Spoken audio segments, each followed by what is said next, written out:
Hello everybody and welcome back to another episode of Still on the Air. I'm your host, David Pierce Anderson, and joining me, as always... Not always. But here you are, Jackson, Justice League Touchberry. I'm back. Yeah, thanks for coming by this week. My voice is actually working, so that's nice. Yes, we're getting there. So you just came down with a cold, flu, pneumonia? Bad cold. Yeah. Bad cold. Well, I feel like that's going around a lot of places, and if you can't hear myself, I'm struggling a little bit today too.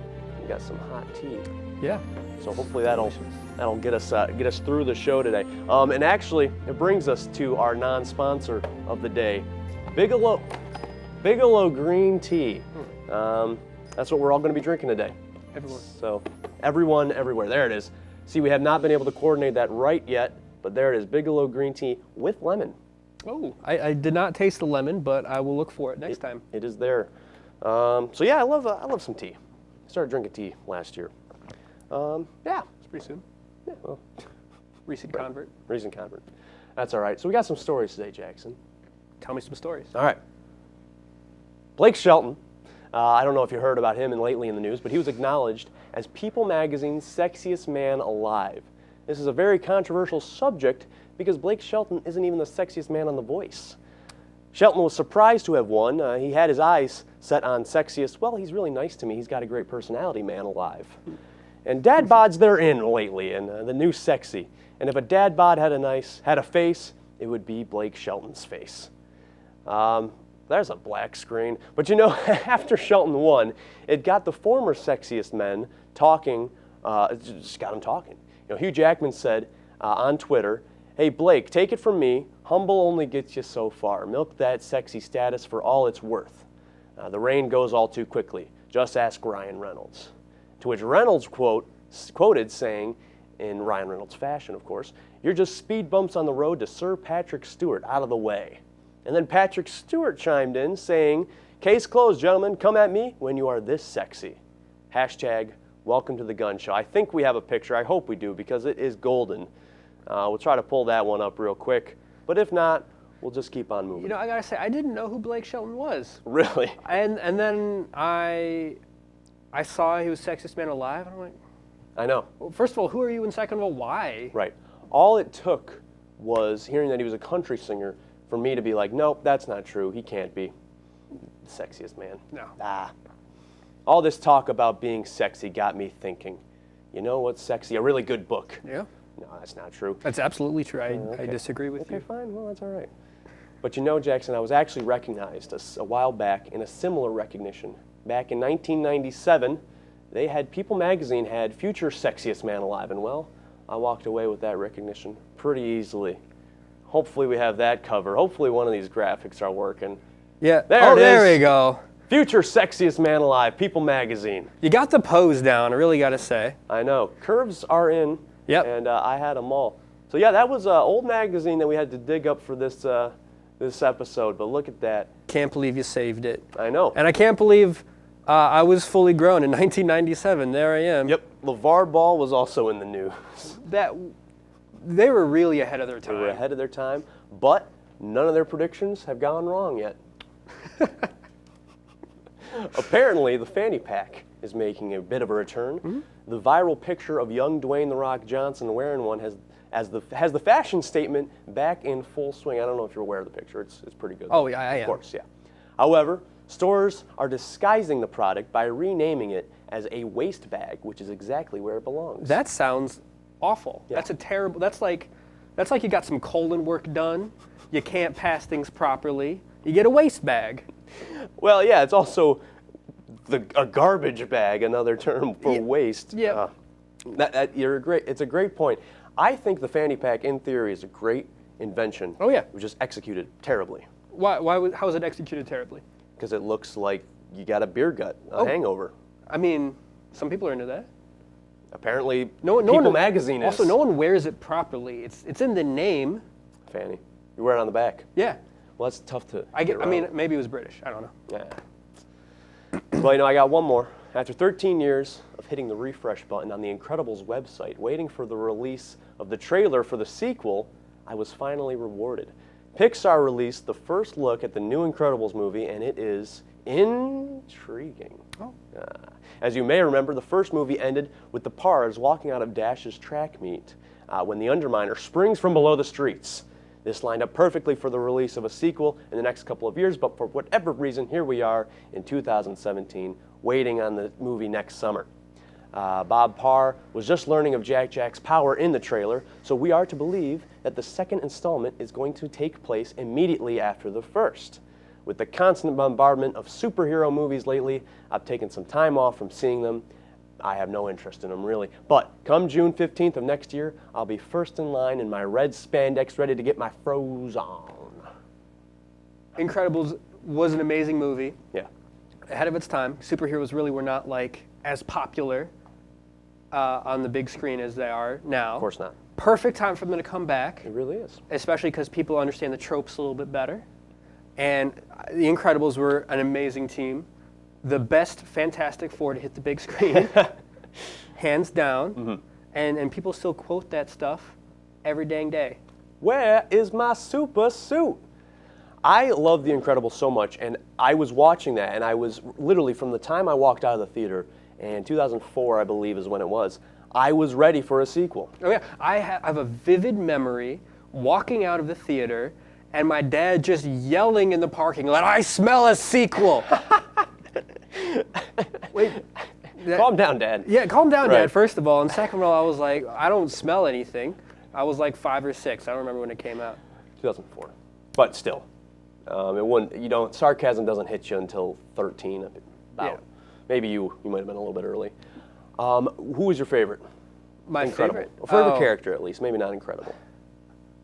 Probably Mr. Incredible. Yeah. I don't know why. Because at that age, you associate more with Dash, I think, for us young chaps. Love Dash, yep. But Mr. Incredible, just something about him, really working out, Yeah. trying to be better, Right. He was a family man. He really was. staying faithful. Even in the, ooh. No spoilers. We don't want to give away spoilers for The Incredibles. Spoilers. Yeah. But yeah, no, I'm so excited for that one. But it brings up, another topic about superhero movies. I'm tired of them. I'm done with them. I'm not. I know. Did you see any of the new ones coming out? I just saw Justice League this past weekend, and I saw Thor Ragnarok when that came out also. What'd you think of both of those? Any of them? I loved them both. They're Really? very different movies. Thor Ragnarok, one of the funniest movies I've seen in a very long time. Really? It is actually labeled as a comedy straight up now. Wow. No. And yeah, it is.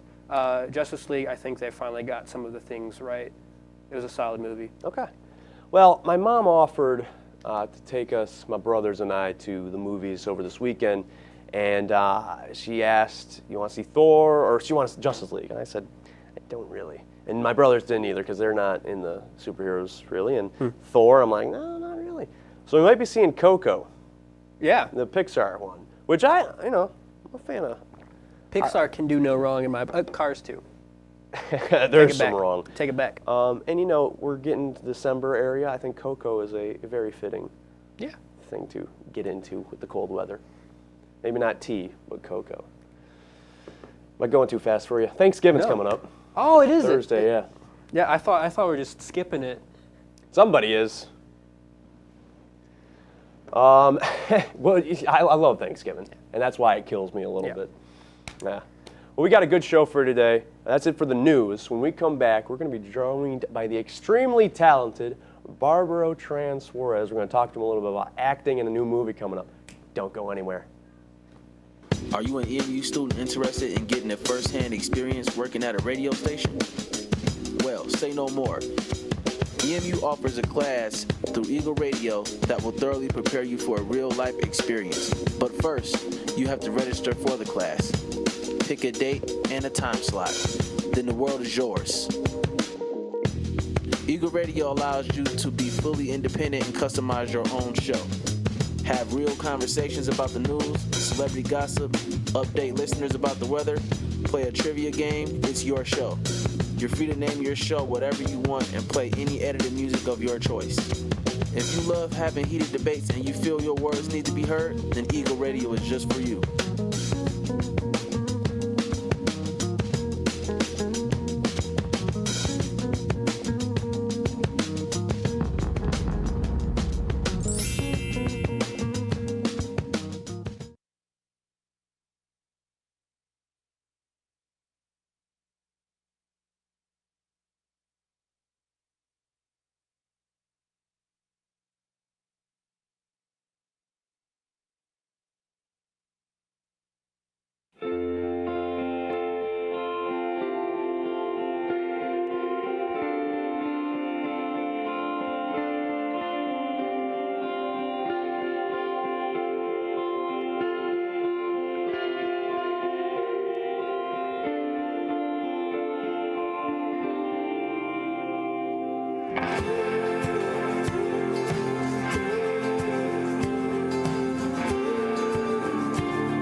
Welcome back to Still on the Air. Joining us now is Barbaro Suarez. How you doing, Barbaro? I'm good, man. I'm good. Hanging in there? Yeah. Staying warm. It's cold weather out there. Oh now. yeah, it's getting cold. I mean, October fooled me. Early on October, it was pretty warm. I was still wearing shorts and t-shirts, and then my professor pointed it out like it's October. I was like, I know.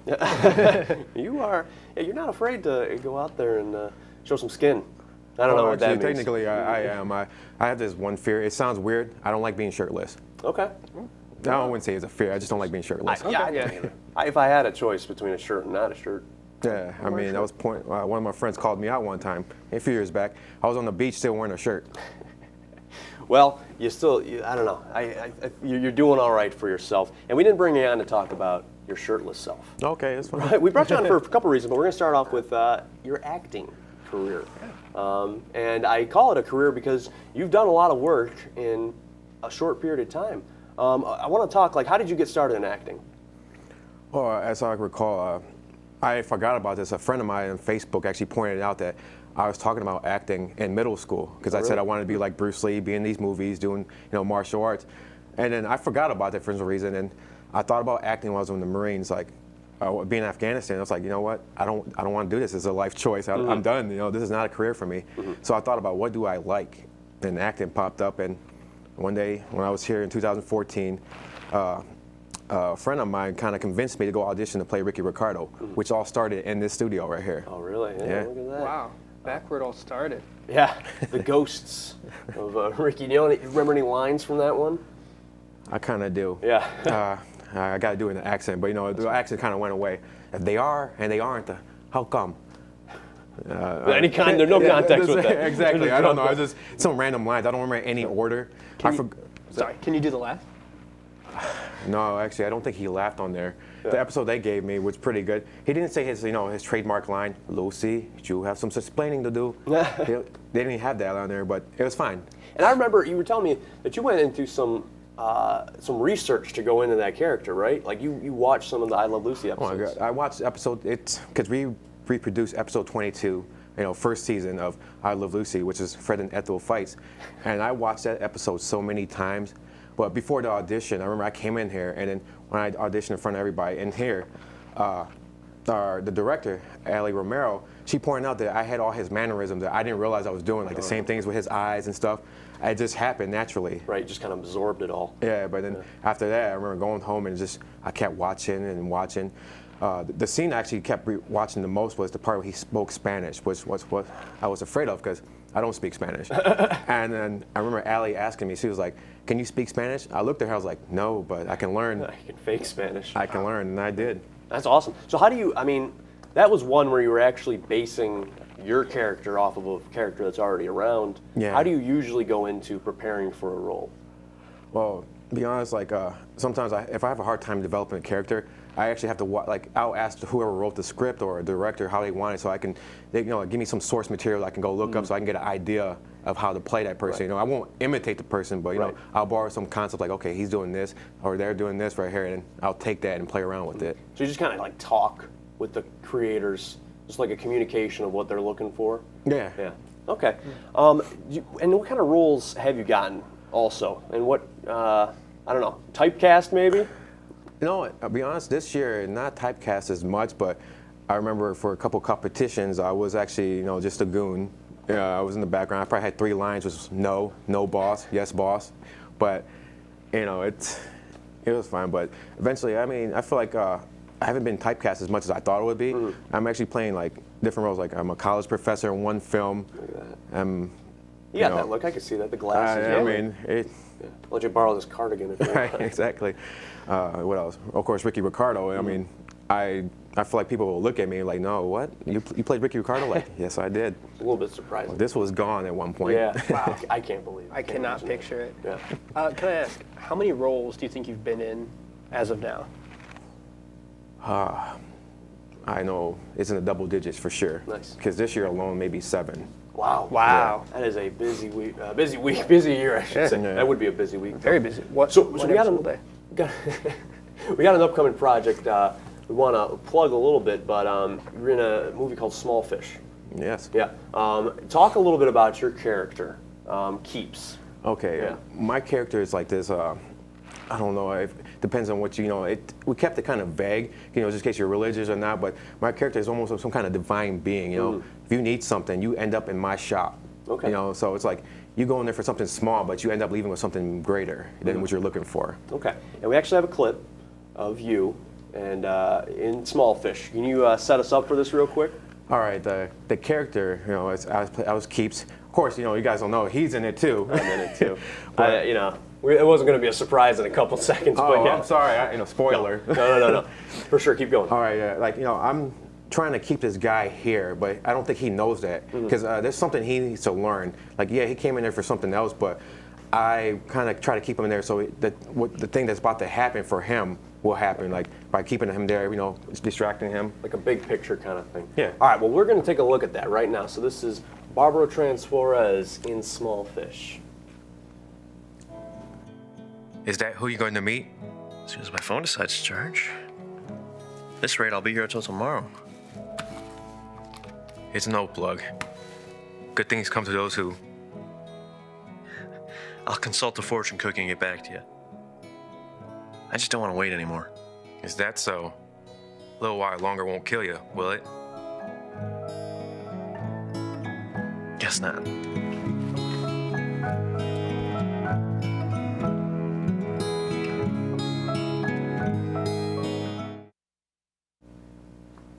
Well, it's looking pretty good. So I'm excited to see the final thing, and not to mention just see my performance too. But Same here. yeah, I'm looking really forward to the release of Small Fish. Don't think there's been a date yet. No, there hasn't. December, right? Maybe before the next year. They're still trying to figure out because I went to one of the meetings finally. I've been really busy, but I finally went to a meeting and they're trying to figure out a date. That's right. We're going to have more talk with you about another one of your activities that you like to do. We'll be right back on Still on the Air. Hello? I'll be right with you. I'm just looking to charge my phone.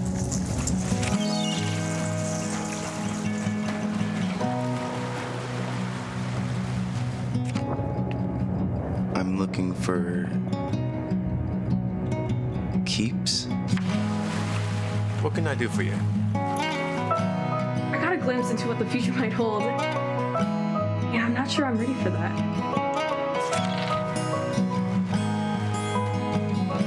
Guess I'm gonna be here a while.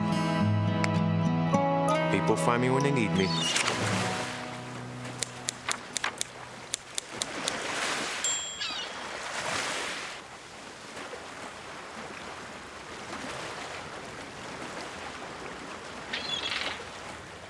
I'm addicted to Facebook. I'm always on it. I was checking on my feeds one day when I noticed an ad to test and keep an iPad. So I clicked the link. All I needed to give it was my contact info. You know, home address, email address, cell phone number. Seems pretty easy to get a free iPad. A week goes by and I never get a new iPad. And I noticed I was getting hundreds of text ads on my phone. Because of all the extra text messages sent to my phone, my bill went up $10. Yeah. I wasn't getting a free iPad. They were just fishing for my phone number to sell to advertisers. I know there are legitimate ads on Facebook, but if it sounds too good to be true, it probably is. My name is Nate, and I'm trying to be e-safe. Welcome back to Still on the Air. We still have Jackson Touchberry and Barbaro Suarez, and I'm still David Pierce Anderson. My desk got a little bit more busy. Barbaro, talk to us a little bit about this. I didn't know this until recently, but you design costumes and for cosplay events? Yeah, I do. So, I mean, how did you get started doing that? Honestly, it's something I always wanted to do. You know, I mean, as a kid, I like dressing up as my favorite characters, superheroes and all that. But it's like got to the point where, I'm pretty much a kid with adult money. So it's like got to that point where, actually, this is after I got out the Marines. 2012 is when I first went to my first convention. Mm-hmm. And my friend kept suggesting, one of my favorite characters, you should do this, do that. So I did. Eventually, first it started off where I bought pieces, I bought stuff. And I got to the point where I figured, I want to look more authentic, more like the character. So I got to the point where I started using Google, YouTube to research how to make stuff. Wow. That's awesome. Well, you talk about being an adult with adult money, or a kid with adult money, on the other way around, adult with kid money. Well, I don't really have adult money. I'm broke too. No, yeah, that's all right. But some of this stuff looks professional. I mean, not some of it. All of it looks fantastic. Let's talk about this piece right here that you're holding. How did you make that? What is it? Okay, this is an arm from Metal Gear Solid 5, the game. The character has like a bionic arm, which is, it's for the left arm. Here's the hand, and then here's the actual arm, the forearm part. To be honest, a lot of it was trial and error. This is the good product, because I made this in 2015, which I wore. The 2014 model wasn't as good looking. It was actually a bit rough. Hey. You see, it's like, I liked it at the time, but then later got to that point where I figured out, I started taking all these pictures offline for how they looked in the game, so I can have a reference point. And then from there, it's like, this one I kind of made it like two solid pieces. You know, that one actually it was broken down in three. Like this part right here, the base, and then the top, and then bottom was broken down when I made it. You definitely see the improvement in the process that it goes through. But this is really solid. Yeah, it's plastic. It's this plastic called Warbler. It's a thermogenic plastic, which I use to make something like this. It's really thin, so I kind of double layered that. Wow, where do you get Warbler? Well, you can't buy it in stores. You actually have to. I would imagine, right? The weird part about it is you go to their website and they direct you to their other people that sell it. They don't sell it themselves. Really? Which is weird. Is it Warbler.com? Yeah, I go there and I go pick one of their vendors that actually sells it. And I'm like, which is weird. You got this site that you made and you don't sell your own product. You have other people selling it for you. Hey, the middleman, that works too. Yeah. So now this is a pretty cool piece. Oh, saw this. That's from the same game, Metal Gear Solid 5. I made it. When I made it, I actually went and bought LED lights and added in there, so it actually works. It lights up. Oh, really? If you can Let's see. get a look at that on the camera. Yeah, coming up on. Wow, that's awesome. Nice. And how long does that take you to make? To be honest, all this probably can be quicker, but the thing is, I like to take my time on everything. Actually, because some of these things I probably started in a year in advance. Actually, most of it a year in advance. These ones right here, I've been planning it since 2000. Well, since the mention of Jason Momoa being Aquaman, I started working on those. But I finally decided to finish it last October. Yeah. Well, yeah, they showed us a picture of our guest today, and I thought it was Jason Momoa. Oh, no. So now I'm sure you've probably been hearing that a lot lately. Well, I remember I've been called Conan because Jason Momoa played in the remake of Conan the Barbarian. Right. And then I remember that was my nickname for a bit until they found out that he's playing Aquaman, and that became my new nickname. So do you go out, where do you show this stuff off? Do you go out to conventions or just wear it on the street? I wish I could wear it on the streets without getting weird eyes. I like attention, but I don't like attention, if that makes sense. I have to be where everyone else is doing it, so I can feel like I can blend in. I don't mind standing out. I just don't want to stand out too much from everybody. I haven't been to a convention in 2 years, but I still make stuff. Right. Well, it's probably best Halloween costume on the block at least. I wish I went on Halloween for it. But yeah, I mean, this one I like, but the next one that he wears in the Justice League, his full outfit, I think I'm just gonna buy that because right now to make that's pretty much out of my skill range right now. All right. It's pretty intricate, yeah. Yeah, That's it's like- crazy. I haven't seen a superhero movie. Oh, in a while. it's fine. It's Super complicated. It just says, I don't know if I'm ready for a project like that yet. That's all right. So do you have a favorite piece that you've done? It might be here or might be Oh, on a actually, yes. project. I don't know why. It's something about this whole arm. I was going to It's say like- that looks Yeah. fantastic. Yeah. I mean, I also made some prop weapons for this character too, but of course, I didn't bring the fake knife I made. No, that's never a. This is my favorite one. Hold on, I'm not putting the glove on because it's actually complicated, but the Right. forearm part, I made it. Right. And then, of course, you wear this on. The hand. So, yeah. Some of these pieces were kind of sensitive where I actually had to glue one of these back on because Okay. it broke off. Right. So now did you this one? Did that go to a convention or something? Oh, or was yeah. that just a, Everything except the hero stuff, like the Wonder Woman tiara and then the Aquaman yeah. gauntlets.